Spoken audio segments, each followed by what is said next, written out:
Tadi Pak Dirjen Lingkungan Hidup mengatakan bahwa penyebab utamanya belakangan ini adalah faktor pemicunya juga karena hujan kemarau.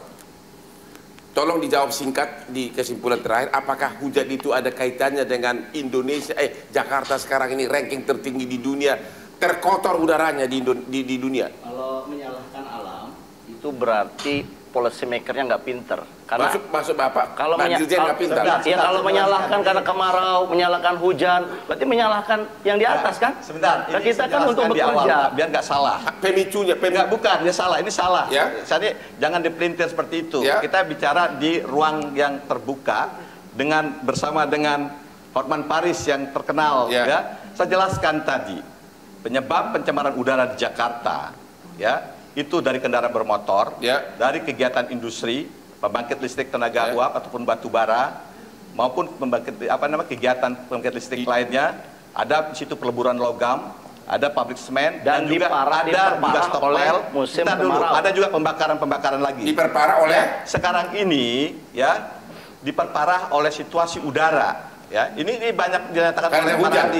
Bukan kemarau, Pak. Ya, kemarau. Kemarau ini diperparah. Tapi saya sampaikan, ini bukan penyebabnya adalah kemarau. Ini harus dikoreksi. Harus dikoreksi. Pernyataan Bapak tadi cukup membingungkan begitu. Karena karena kalau musim hujan ada pembilasan dan lain sebagainya. Saya mau mengatakan bahwa hujan di Jakarta itu sudah asam.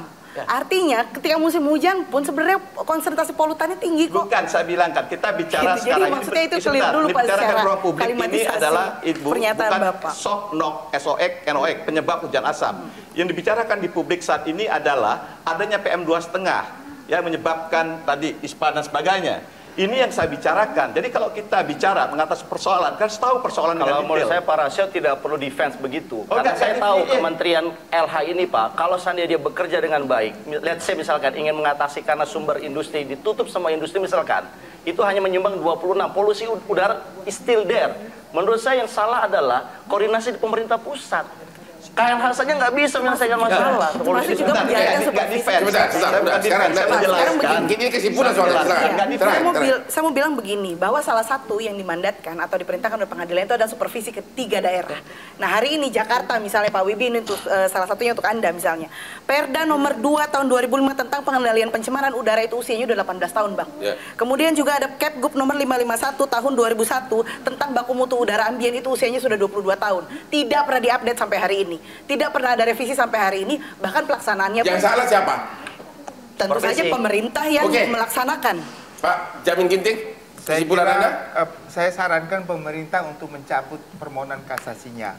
Ya. Karena ini mencederai rasa keadilan dalam masyarakat yang selama ini mengharapkan adanya tindak konkret yang dilakukan. Sudah kalah, sudah Jakarta ranking pertama terpolusi, kok masih kasasi? Ya, lebih baik dicabut untuk memberikan hal itu saran beliau. Pak Windy, tolong berhenti untuk berpolemik di tengah-tengah masyarakat yang kebingungan. Ya. Lebih kedepankan kemanusiaan. Hari ini banyak masyarakat yang terdampak. Buka layanan-layanan kepada masyarakat, berikan tanggung jawab sosial negara kepada rakyatnya. Oke, Ibu Siti. Ya, kalau PR kami ya adalah menghitung dampak daripada polusi udara ini terhadap kesehatan, dan itu sudah kita kerjakan juga sebenarnya, walaupun kita melakukan kasasi dalam tim, tapi PR-nya sebenarnya dikerjakan Bang Hotman, dan ini menjadi dasar untuk penyusunan rencana strategis. Makanya kemarin sudah ditetapkan ada komite untuk penanganan masalah polusi udara ini. Ya. Sekarang tibalah pembelaan terakhir dari Pak Rasio di Indonesia. Oke, satu-satu dulu Pak. Bapak mengakui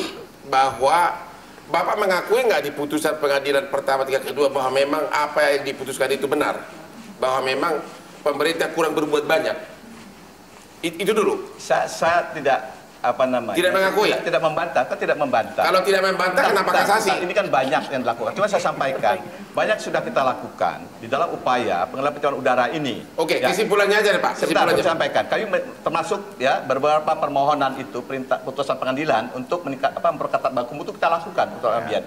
Saya ingin sampaikan, sebenarnya yang terpenting hari ini adalah bagaimana kita kerja di lapangan. Apa kira-kira yang akan segera dilakukan? Kami sudah melakukan, Pak. Pertama, kami punya tim sekarang ini. Kemarin kami menerjunkan 100 lebih pengawas dan pengendali dampak lingkungan di lokasi-lokasi Jabodetabek. Kalau kita ingin mengawasi gimana caranya? Ya, kami punya tim pengawas, Pak. Dan kami melakukan penutupan, penghentian beberapa kegiatan yang memang berdampak. Tapi kami juga masih menerima banyak laporan dari masyarakat. Ya, kami nanti kita ngobrol, Pak. Sebentar, Mbak.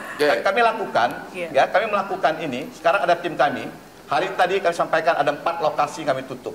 Ya, ada tempat stockpile batu bara, ada juga perusahaan, ya, kegiatan industri besar yang kami lakukan, dan juga ada kegiatan-kegiatan lain. Jadi kami lakukan langkah-langkah menyumbang berapa persen polusi udara? Loh, Pak, kalau cuma kecil nothing, Pak. Loh, saya lakukan besar, kami katakan. Ini berapa persen?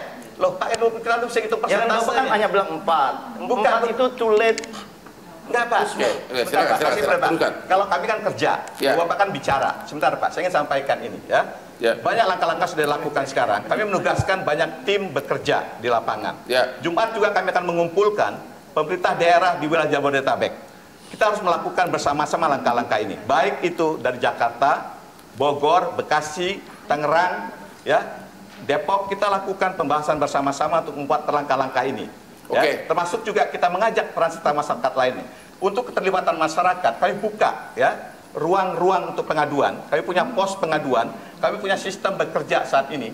Terus-menerus 24 jam kami bekerja untuk memonitor kondisi udara. Jadi kami lakukan. Terima kasih, Pak. Kita harus akhiri, dan sebagai kesimpulannya, ada hal yang mau saya utarakan.